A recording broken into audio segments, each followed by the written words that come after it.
আমাদের শহীদ প্রেসিডেন্ট জিয়াউর রহমান কিন্তু গোপালগঞ্জে কোন রাজনৈতিক কোন সমাবেশ করতে পারে নাই।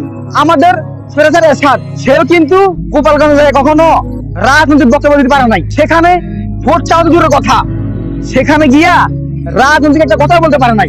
কিন্তু আমাদের সাজিস, আমাদের নাহিদেরা, আমাদের আব্দুল্লাহরা ওর দেখাইছে যে না আমরা পারি, আমরা ইয়াং মানুষ, আমাদের সাহস আছে, আমাদের ভিতরে যেটা আছে সাহস, সৎ সাহস, এটা করে দেখাইছে এই যুগের পোলা পাইনি। যেখানে আমাদের বিএনপি ফেল খাইছিল, গোপালগঞ্জে যাইয়া রাজনৈতিক কোন প্রকার কোন সমাবেশ করতে সাহস দেখায় নাই।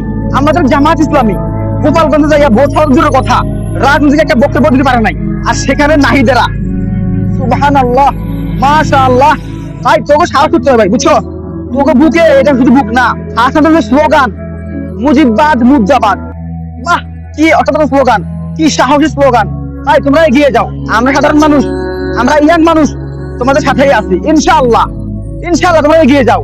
আজকে আমাদের সেনাবাহিনী ভাই রে ভাই, ওরে ভাই, কি নাইস এন্ড অ্যাট্রাকটিভ ব্যাটিং করছে গোপালগঞ্জে, নাইস, অসাধারণ অসাধারণ।